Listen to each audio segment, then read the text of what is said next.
mga kuyang and mga ateng, welcome to my channel.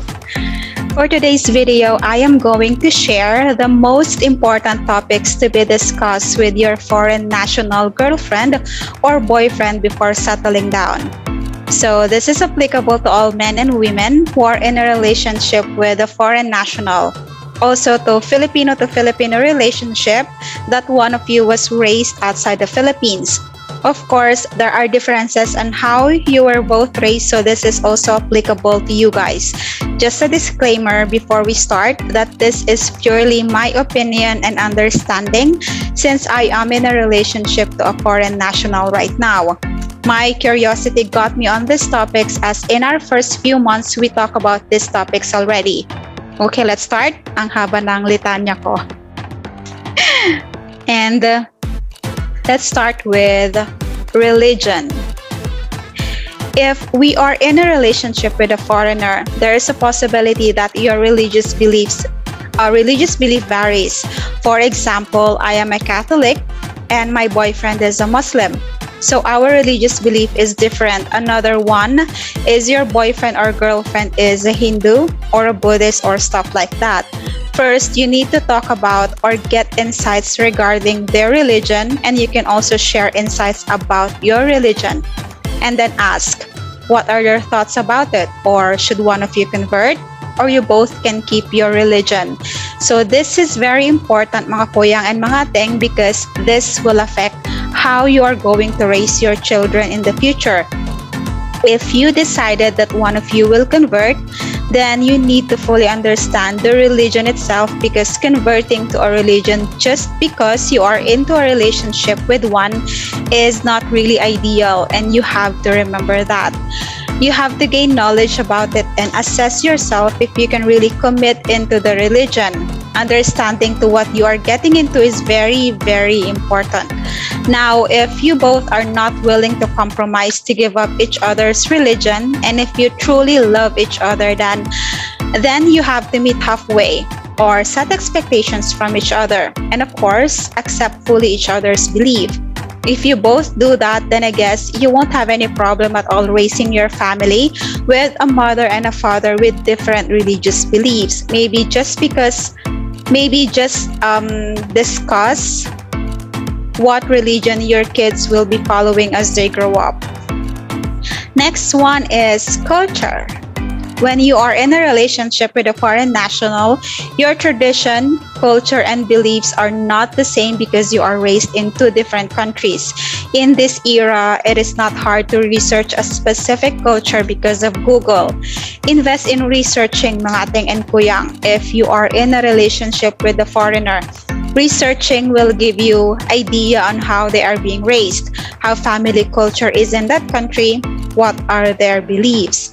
If you research, you can come up with questions that you are confused with what you have seen. Then you can ask your partner about it for clarifications. One good example is us Filipinos. We have lots of pamahiin or superstitious beliefs, right?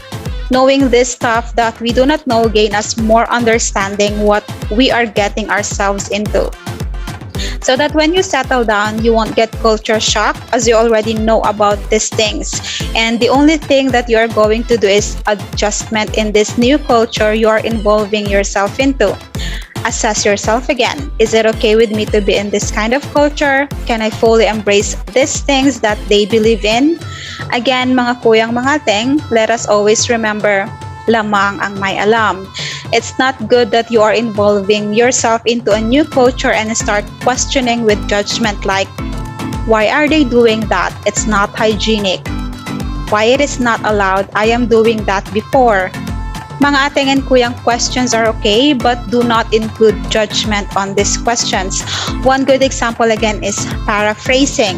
Instead of saying, why are they doing that? It's not hygienic. Why not say, what are the reasons why they practice that? Instead of saying, why it's not allowed? I am doing that before. You might just say, it is not allowed. May I know the reasons why? Diba much better? Paraphrasing a statement before saying it is very ideal.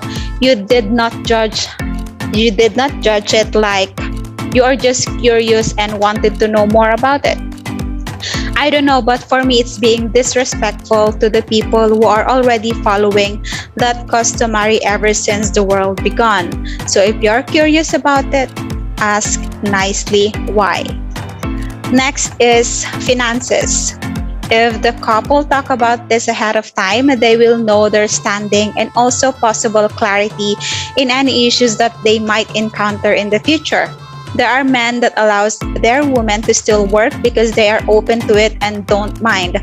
There are also men that are not open about it because of culture, like women should just stay at home as a full-time housewife. So it is a case-to-case basis. But knowing where you both stand financially is a great start in the relationship, especially if you are a career type of woman who wants financial freedom and wants to help put food on the table. You have to know who will handle the finances, who will budget the money.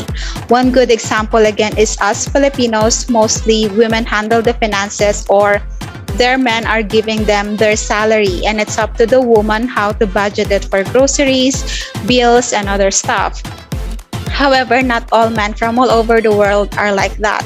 The sooner you know how you are going to deal with finances, the better. And lastly, a place to settle down. This is very important as well because you live in two different countries, miles away from each other. You might ask him or her, where are you planning to live after you get married? Are you going to rent for the meantime? Are you going to buy a house to live? Are you going to stay in a joint family? We Asians normally have this joint family culture, but some other nations like Europe or America or Australia, they prefer to have their own home. Being open to conversation or being transparent on what you prefer is a good thing, as your partner will have an idea what's coming ahead in case you guys are planning to settle down. At least both of you have an idea what your partner prefers, where you are going to stay after the marriage. So that's it for me. These topics I mentioned are just some of the important topics I can think of right now. Always remember that having an open conversation with your partner might resolve further issues you may encounter in the future, as you already talked about it ahead of time. Right now, in a world full of separation, and for us people who wants our relationship to last longer than that of our grandparents, then we need to communicate and research. Tandaan, as Kuya Kim said, lamang ang may alam. Be safe, be happy, and be kind. Bye!